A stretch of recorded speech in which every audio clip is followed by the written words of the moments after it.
मुझा दोस्तन एरा भाई शकील मरी शहजादपुर का एरा दोस्त बिठो है खैर मोहम्मद मरी दोस्तन तमाम बेहतरीन दावती मुझे मेले में घुरायो पर उन्हीं दोस्त ने थोड़ा तो यहाँ पे मलागढ़ में मौजूद वो तालुक पालारी चाचा हजूर भाई पालारी कराची का आयल मेहमान आया उनके थी भली कर वेलकम चूंगा खुशामदी चाचा एहसान हाले पुटे थोड़ा तो यहाँ जो पर पुटू का मोहब्बत तो करे उन तमाम थोड़ा तो यहाँ व्योज इन वक्त मुझी वही खिदमतू कई तमाम बेहतरीन मुझो भा नंढो इदरीस हाले पोटो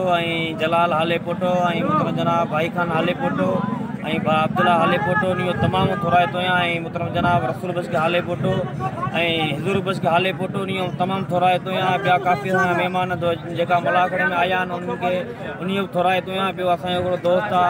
है दड़े शहर में रहे तो दड़े शहर तालुकात रखे तो वो मंदूर परियार उन थोड़ा तो यहाँ वो अस परपुट मोहब्बत करे तो उन वही मेहरबानियों इन वक्त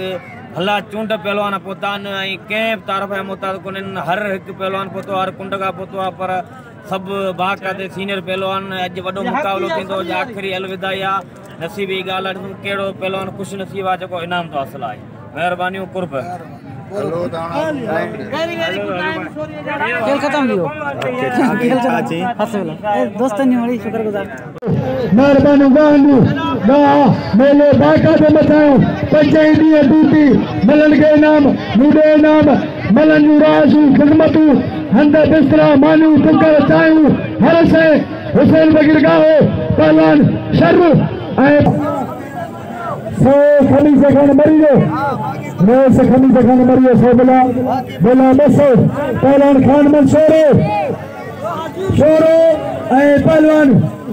शर्र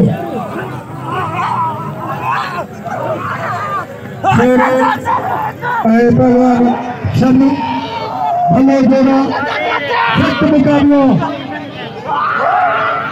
मुकाबलो बाशोरा ये पहलवान खान मंसूरो बाशोरा ये शेर की मल मारी फकीर हुसैन बगीर का मेले के मालिक